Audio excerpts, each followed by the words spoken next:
and I think I gave you the definitions and what are the animals they have used to make these transgenic animals. And we looked at the history of that one. And the methods of production, we looked at the transgenic mice as an example. So under that, the step one is the construction of the transgene. So it should consist again the promoter sequence and the termination sequence and the vector DNA. So these are the components of the transgene. Okay, so the promoter genes is promoter sequence. So that will help to express a gene, and the termination sequence, so that will tell where the gene expression should be stopped.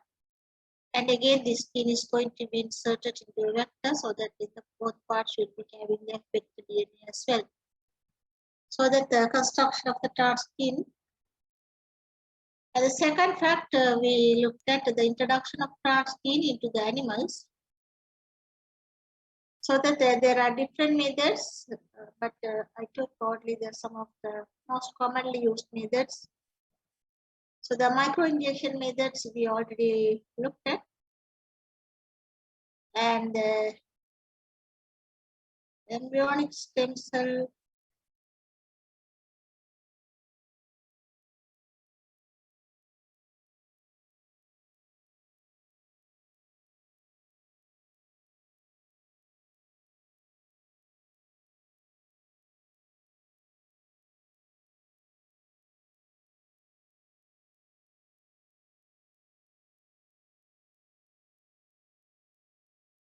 this one also I explained this embryonic stem cell. So you take the cells from the blastocyst state and you transfer this gene of interest, and you culture the cells and you find out the cells which are taken up this gene of interest. And now it is going to be again transferred to an embryo that one is in the blastocyst state. Then you'll be getting the hybrid, okay? So that now you see the, how do you call it?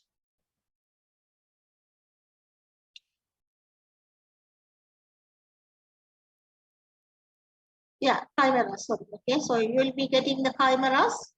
So that an organism having two different types of cells. And through the selective breeding, you want to make the organism with this gene. So that is known as the stem cell mediated transfer. Okay. So if you look at this, the embryonic stem cell mediated gene transfer. So it involves the pre-insertion of the desired DNA sequence by homologous recombination into an in vitro culture of embryonic stem cells. So stem cells are the ones they are capable of differentiating in any type of cells, including a whole organism. So that again, if you look at what is these stem cells, these are the undifferentiated cells that have the potential to differentiate into any type of cells. So either somatic cell or the germ cells, and therefore to give rise to a complete organism. Okay. So these cells are then incorporated into an embryo at the blastocyst stage of the development.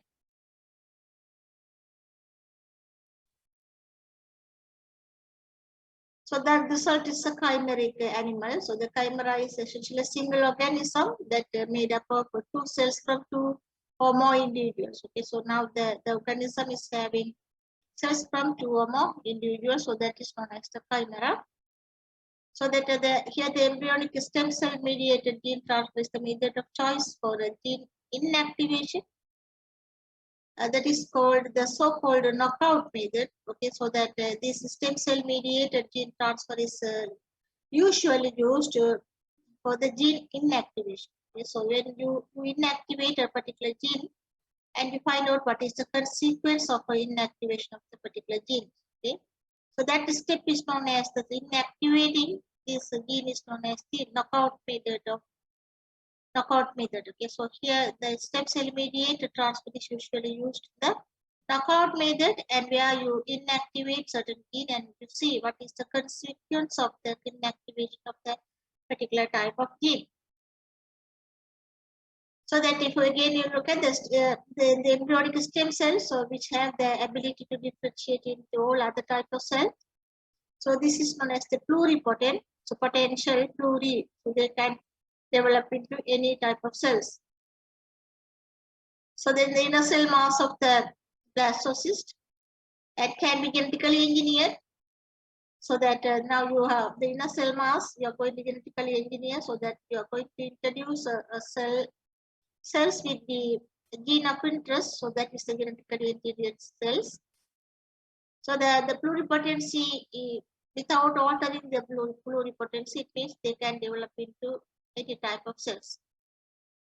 So then these cells are selected, the cells which are carrying this transgene is selected and cultured. Then you are going to produce the chimeric and the transgenic animal. So that is the stem cell mediated transfer. So for this, I already showed you a small video as well. So this is the summary of the video.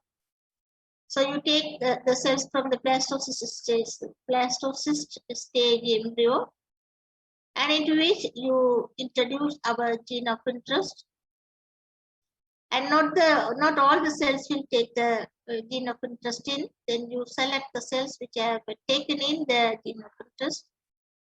And the cells with the gene of interest are now going to insert it into the organism in blastocyst stage.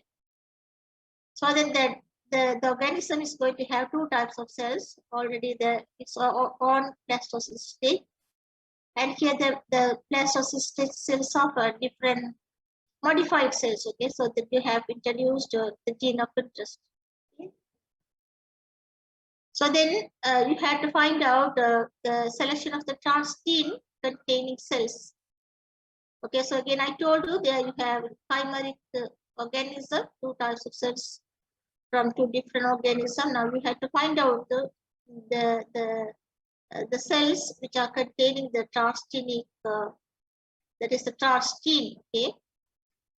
And then you can use these methods to determine the cells with the transgene.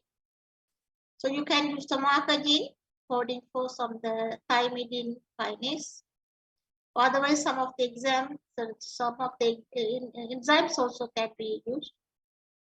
And in addition to that one, you can use the PCR. So after running the PCR, when you run the gel, then you know the transgenic containing cells where the bands will be formed. Then you can check the presence of the band, okay? So that if the band is present, then we can say that cells are containing the gene of interest. So that animal created using this technique are chimeras. So that the homozygous animals are produced by breeding heterozygous progeny, okay? So that again, if you look at here, the foster mother, so you are introducing the blastocyst stage embryo into the foster mother, and this is going to give you two types of organism. One is the chimeric mouse, the other one is the normal mouse. Chimeric mouse means it consists the two types of cells. So again, then you had to make these the chimera into the normal mouse continuously. Then you get the heterozygous for the knockout gene, and the breeding to produce a mouse homozygous for the gene knockout. So when you make these heterozygous animals, then they will produce the homozygous gene for the particular gene of interest. So that after several breeding, you will be getting this homozygous animal. So that is all the animals are carrying our gene of interest. Okay. So this is how you go for the stem cell mediated method. And this is this one is used in the gene knockout method. So where you inactivate the gene and you find out the consequences of this inactivation. Okay. So again, when you look at this transgenic animal production, so there are different steps. So first I told you the construction of the transgene, and second one the introduction of the transgene into the animal. So there you had the DNA microinjection. So you are going to the male pronucleus, you are going to insert the gene of interest. And the second one, the stem cell mediated gene transfer. So that now we are looking at, okay. And so the gene knockout, you don't need to explain this one here, but I am giving just a external explanation. What is this gene knockout?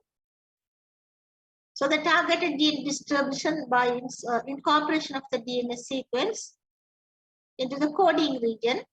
Okay, so the the introns and the exons, so the coding regions are the exons region. So that the loss of function in the transgenic animal, so that is the knockout mice.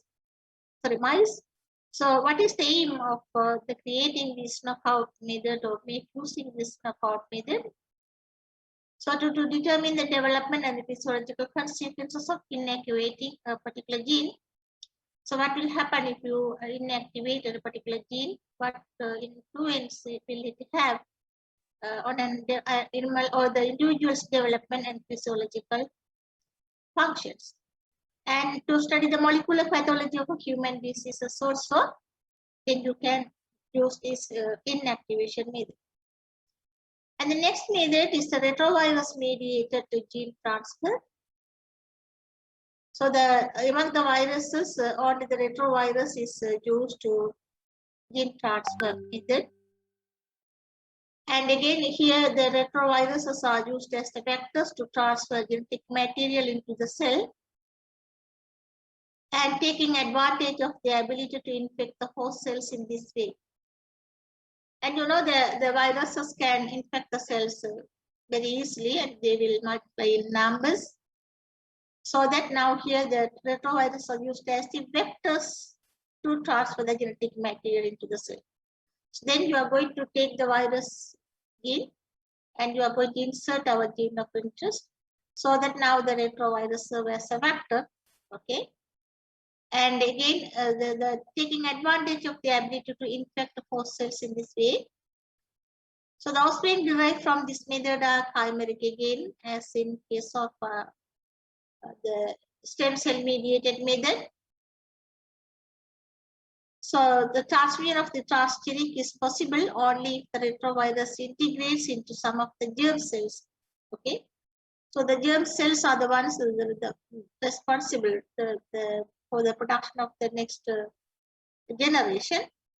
So that here the transgene might incorporate into the germ cell, then only it will transfer to the next generation.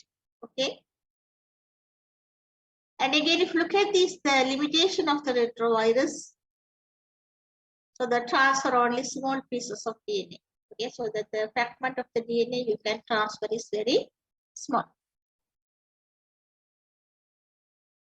And the risk of retroviral contamination, the biggest drawback, and not in regular use nowadays. Okay, so the retrovirus method also one of the methods you can use, and it was used previously, but the risk of the retroviral contamination within the cells could be there, so that it is not regularly used nowadays. Okay, and the next method is the sperm mediated gene transfer. So here what is going to happen is sperm mediated gene transfer. Okay, so one of the attribute of the sperm is going to be used to transfer the gene. So the sperm cells have the capacity to bind naked DNA. Sperm cells have the capacity to bind naked DNA or bound to vesicles like liposomes. Okay. Okay, so that here the capacity to bind naked DNA, bind. Okay, so it's going to join with the naked DNA or bound to vesicles of like liposomes. So these sperm cells are in turn used for introducing exogenous DNA into sites, either through the in vitro fertilization or artificial insemination. So that the sperm cells, they have the capacity to bind the DNA. So that attribute of the sperm is going to be used to transfer the gene into the oocytes. Okay. So these sperm cells are in turn used for the introducing the exogenous DNA into the oocytes, so that it could be either through in vitro fertilization, so that is the laboratory conditioned fertilization, or through the artificial insemination. So that in 1996, that Embryonic successfully carried out the sperm-mediated gene transfer in adults. So it is already proved that sperm-mediated gene transfer also could be one of the methods to transfer the genes. So next one is the transposon-mediated gene transfer. So that again, if you look at this, what is these transposons? So they are natural DNA sequences present in the genome of most species, which have the capacity to auto-replicate and integrate in multiple sites. Okay, so that it's naturally occurring DNA sequence, but it has the capacity to auto-replicate and integrate in multiple sites, so the different sites of the genome. Okay, so that is the habit of the transposon. Okay, so the auto-replicating DNA sequence, and that has the capacity to integrate in multiple sites. So that attribute of these transposons are used as the gene transfer, one of the gene transfer method. Okay, transposon mediated gene transfer. So that the transposons are sold to genomic DNA regions, so which are replicated and randomly integrated into the same genome. So within the genome, it is going to multiply and integrate. So the number of a given transposon is thus increasing until the cell blocks this phenomenon to protect itself from degradation of its genes, so that the foreign genes can be introduced into transposons in vitro under the laboratory conditions. So now the transposon now have the foreign DNA, so that we call it a recombinant transposon, may then be microinjected into the 1-day-old embryos. Okay, so now the recombinant transposons are going to be now microinjected into the 1-day-old embryo, so that this one will go and multiply and join with the or integrate at the different places of the genome. So the foreign gene becomes integrated into the embryos with a yield of about 1%, so that we can expect around 1% of the integration, so that all the transgenic insects are being generated by using the transposon as the vector. Okay, so that transgenic insects, okay, transgenic insects are mainly used through this transposon, to use this transposon as the vectors. So transposon also proved to be efficient in generating transgenic fish, chicken, and mammals too. Okay, so it's mostly used in the insects, but it is proved to be efficient in generating transgenic fish, chicken, and mammals too. So the transposons are efficient tools, but they can harbor no more than 2 to 3 kilobases of the foreign DNA. So that the length of the DNA fragment it can hold is the problematic thing here. So that the transposon can hold only 2 to 3 kilobases of the DNA fragments. And next method is the DNA transfer via cloning. So we already looked at this cloning, therapeutic cloning, reproductive cloning, recombinant DNA technology. So the foreign DNA is transferred into the somatic cell, and the nucleus of which is introduced into the cytoplasm of an enucleated oocyte. Okay, so look at this DNA transfer via cloning. So the cloning technique is going to be used here. So the foreign DNA, so gene is transferred into a somatic cell. Foreign gene is going to be transferred into a somatic cell, and the nucleus of which is introduced into the cytoplasm of an enucleated oocyte. So that is, it's like we create the reproductive clone, okay, to create the transgenic clone. Okay, so that enucleated egg, you are going to say, insert the somatic cell nucleus, which is carrying that foreign DNA. So through the normal cloning technique, the gene is going to be multiplied. Okay, so here it is shown.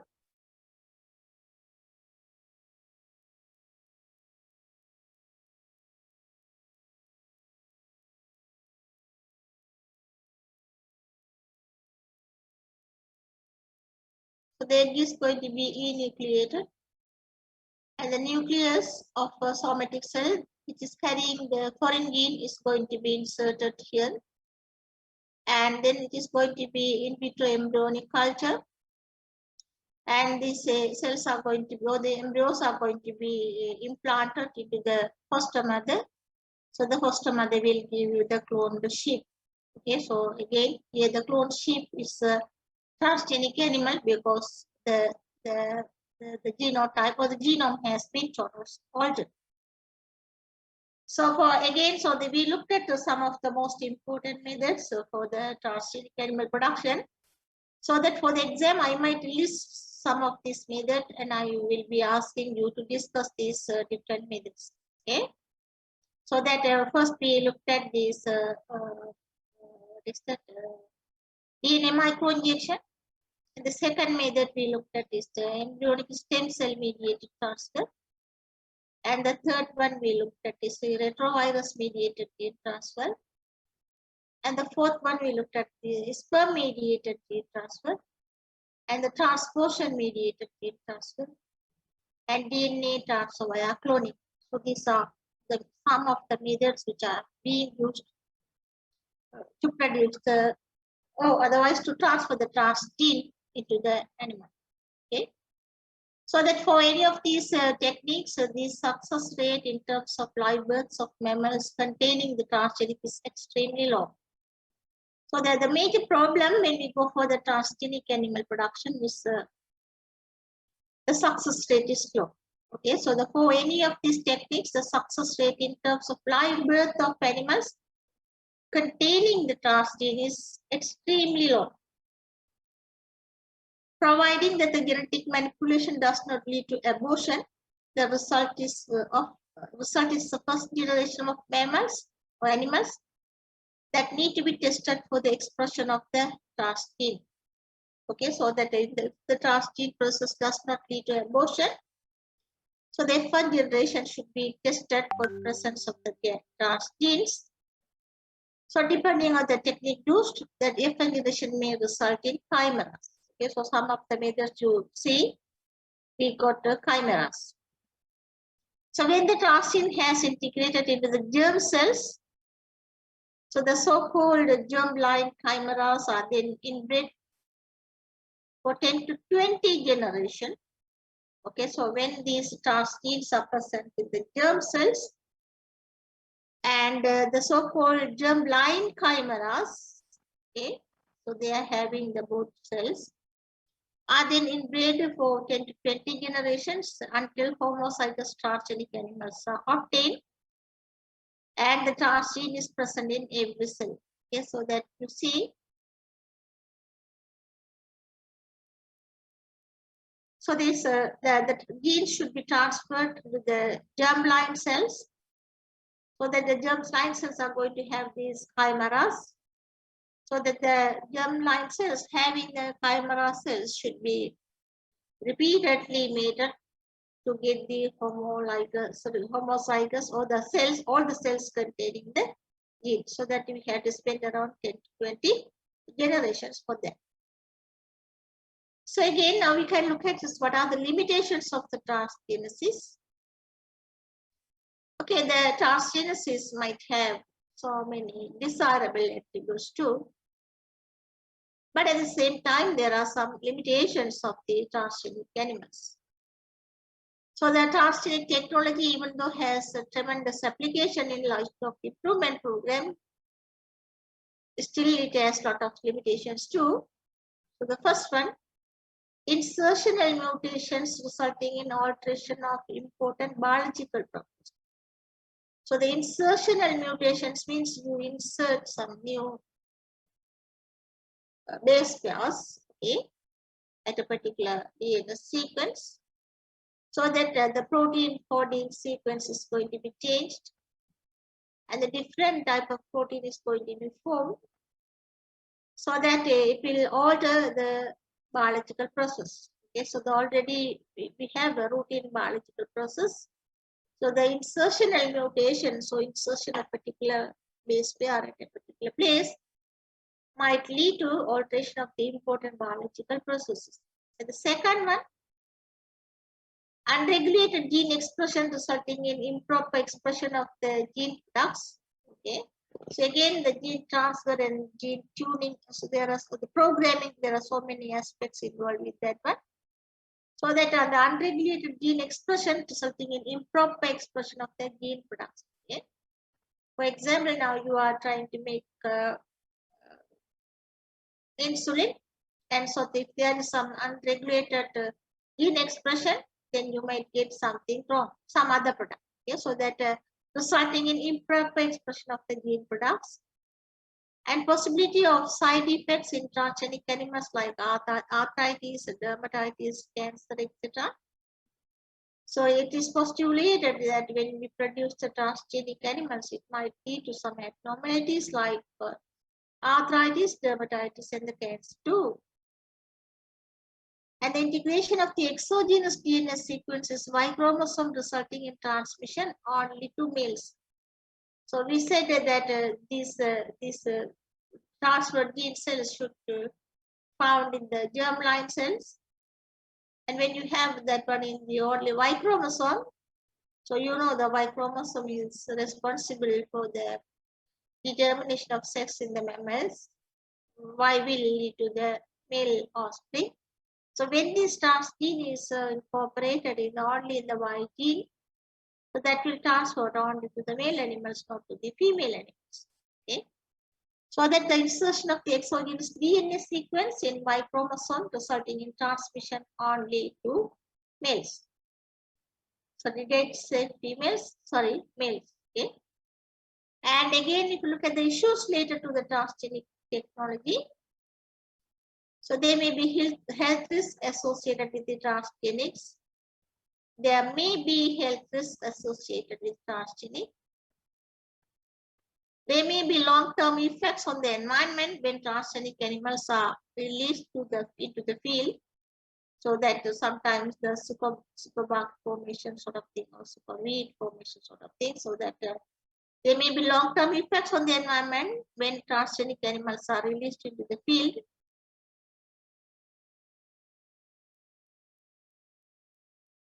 And the abnormalities suffered are more. So again, I told you most of the even for the cloning, we get most of the abnormalities. So here too, abnormalities suffered are more, and reduced fertility, and respiratory and circulatory problems, and weak immune system. So these are some of the issues related with the transgenic technology. And next is the ethical concern pertaining to biotechnology. In my part, I have no value for the ethics at all. Okay. And ethical concerns of pertaining to biotechnology. So introduction of a transgene from one species to the other species violates the integrity of the species. Okay, so transferring gene from cattle to goat to sheep, mice to there and here. So the integrity of the particular species is sort of a question. Okay, so the particular species integrity is violated for the benefit of the human being. That is one of the ethical issues. And biotechnology may pose unforeseen risk to the environment, including risk to the biodiversity. So that biotechnology, you produce one transgenic animal, then you go the cloning to produce so many animals. So the other animals may not be used for the future purposes.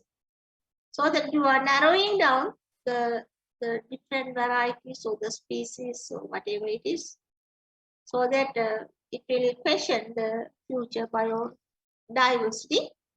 and you study the importance of the biodiversity and the sustainable animal breeding. But this transgenic animal production might reduce the biodiversity of this livestock. And transfer of human genes into animals and vice versa dilutes the concept of humanness, okay, humanity, humanness. So if the genes are going to be transferred from animal to human, maybe the human might, I don't know, the influence should be there. On vice versa also possible, so that it will dilute the concept of humanness. Okay, so we are human, we have 203 pairs of chromosomes, we have this much of genes, etc., will be diluted. And when animals are used for the production of the pharmaceutical proteins, they are virtually reduced to state of the factory. Okay, so that when we want to use the animals for the production of the pharmaceuticals, for example, drugs, insulin, some other medicines, etc. So we try to make use of the animals, not as animals, but as a factory. Okay, so that when animals are used for the production of the pharmaceutical proteins, they are virtually reduced to the state of a factory. So use of animals in biotechnology causes great suffering to them. Okay, so by suffering these animals, so many attempts are needed to produce one clone, and so many attempts are needed to produce one transgenic animal, etc. So all the steps involved in this process suffer the animals, okay, or hurt the animal. And biotechnology is disrespectful to living beings and only exploits them for the benefit of the human being. Okay, so all these things are being done not to disrespectful to living organisms. So we don't bother how the other animals or other organisms are suffering to benefit ourselves for certain things. Okay, so this is where the biotechnology is. So the biotechnology is disrespectful to living beings and only explores them for the benefit of the human beings. Okay, so we do not bother about the animals, we bother only about ourselves. So that there are some ethical issues I already have listed. So how these ethical issues could be overcome? Okay, so that avoid unnecessary repetition of the experiments. So that you see that some of the experiments are repeated several times without proper literature review or without considering what were the outputs, whether it's successful or not. So that avoid unnecessary repetition. So doing the same thing again and again at different places, example. Okay, so that unnecessary repetitions of the experiment should be reduced so that the harm done to the animal can be sort of avoided.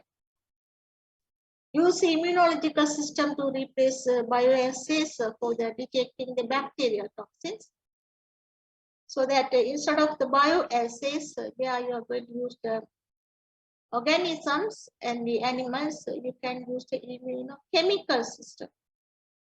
Okay, so that you use the immunochemical system to replace bioassays for detecting bacterial toxins, etc. So usually we go for the bioassays, so use the living organisms. Instead of that one, you can go for the immunochemical systems to detect these toxins. So you go for the treatment or something. Okay, and the scientists should not view animals as mere machines. Okay, so they should think animals also living organism. We have to give the due respect for them as well. Okay, so that should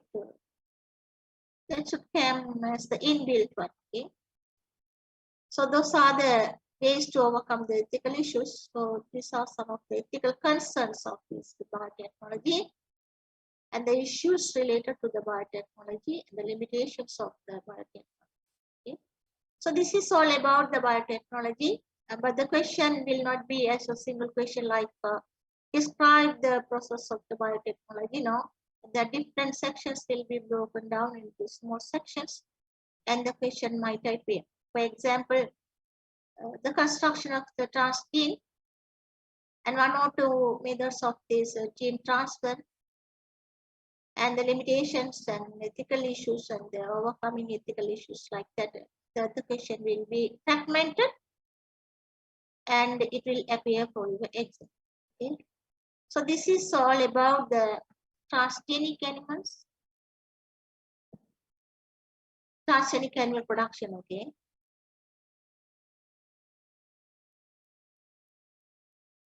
So you all are there or not?